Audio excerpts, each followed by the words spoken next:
Hi friend, ನಾನಿವಾಗ ಆಲೂ ಬಟಾಣಿ ಮಾಡ್ತಾಯಿದ್ದೀನಿ. ಒಂದು ಬಾಣಲೆಯಲ್ಲಿ ಒಂದು 3 ಸ್ಪೂನ್ ಆಯಿಲ್ ಹಾಕ್ಕೊಂಡಿದ್ದೀನಿ. ಸ್ವಲ್ಪ ಸಾಸಿವೆ ಹಾಕ್ಕೊಂಡಿದ್ದೀನಿ.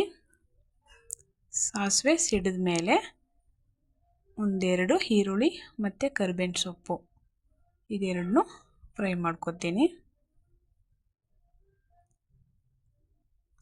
ಈರುಳ್ಳಿ ಫ್ರೈ ಆದಮೇಲೆ ಇವಾಗ ಫ್ರೈ ಆಗಿದೆ. ಇವಾಗ ಒಂದು ಸ್ಮಾಲ್ ಸೈಜ್ ಟೊಮೊಟೊ ಹಾಕೋತಾ ಇದ್ದೀನಿ. ಟೊಮೊಟೊನೂ ಫ್ರೈ ಮಾಡ್ಕೋತಾ ಇದ್ದೀನಿ. ಟೊಮೊಟೊ ಸ್ಮೂತ್ ಆಗೋವರೆಗೂ ನೋಡಿ. ಇವಾಗ ಸ್ಮೂತ್ ಆಗಿದೆ. ಇಲ್ಲಿ 2 ಆಲೂಗೆಡ್ಡೆನ ಬೇಯಿಸಿ ತಗೊಂಡಿದ್ದೀನಿ ಮತ್ತು ಬಟಾಣಿನೂ ಬೇಯಿಸಿ ತಗೊಂಡಿದ್ದೀನಿ. ಇದೆರಡು ಹಾಕೊಂಡು ಮಿಕ್ಸ್ ಮಾಡ್ಕೋತೀನಿ.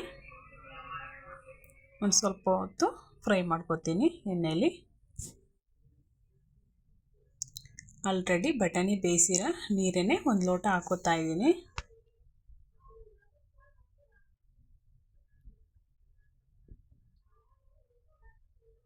ಸಾಂಬಾರ್ ಪೌಡರ್ 2 ಸ್ಪೂನ್ ಹಾಕೋತಾ ಇದ್ದೀನಿ.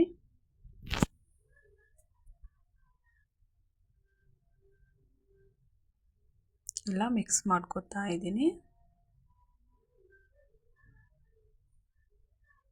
ಇವಾಗ ಉಪ್ಪು ಹಾಕ್ತಾ ಇದ್ದೀನಿ. ಒಂದು ಬೌಲಲ್ಲಿ 2 ಸ್ಪೂನು ಹುರಿಗಡಲೆ ಪೌಡರ್ ಮಾಡಿ ಹಾಕೋತಾ ಇದ್ದೀನಿ. ಇದು ಗ್ರೇವಿಗೆ ಹಾಕಿದ್ರೆ ಸ್ವಲ್ಪ ಗ್ರೇವಿ ತಿಕ್ಕಾಗಿ ಬರುತ್ತೆ. ಇದನ್ನು ಮಿಕ್ಸ್ ಮಾಡ್ಕೋತಾ ಇದ್ದೀನಿ. ಇವಾಗ ಇದನ್ನು ಹಾಕೋತಾ ಇದ್ದೀನಿ.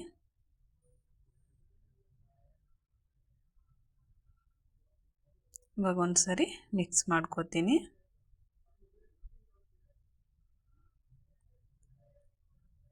ನೋಡಿ, ನಾನು ಯಾವುದೇ ಇಲ್ಲಿ ಮಸಾಲೆಗಳು ಯೂಸ್ ಮಾಡಿಲ್ಲ. ಸಿಂಪಲ್ಲಾಗೆ ಮಾಡ್ಕೋತಾ ಇದ್ದೀನಿ. ಒಂದು 10 ಮಿನಿಟಲ್ಲಿ ಬೇಗ ಮಾಡ್ಕೋಬೋದು. ಲಾಸ್ಟಲ್ಲಿ ಕೊತ್ತಂಬರಿ ಸೊಪ್ಪು ಹಾಕ್ತಾಯಿದ್ದೀನಿ. ಒಂದು 5 ಮಿನಿಟು ಕುದಿದ್ರೆ ರೆಡಿ ಆಗುತ್ತೆ. ನೋಡಿ, ಗ್ರೇವಿ ಇವಾಗ ರೆಡಿಯಾಗಿದೆ. ಇದು ಚಪಾತಿಗೆ, ದೋಸೆ, ಪೂರಿ, ಚಪಾತಿ ಪೂರಿಗಂತೂ ಒಳ್ಳೆ ಕಾಂಬಿನೇಷನ್ ಇದು.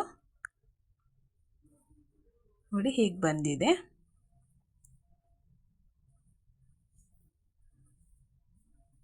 ಸೊ ನನ್ನ ವಿಡಿಯೋ ಇಷ್ಟ ಆಗಿದ್ದರೆ ಲೈಕ್ ಮಾಡಿ, ಶೇರ್ ಮಾಡಿ, ಪ್ಲೀಸ್ ಸಬ್ಸ್ಕ್ರೈಬ್ ಆಗಿ. Thank you for the watching.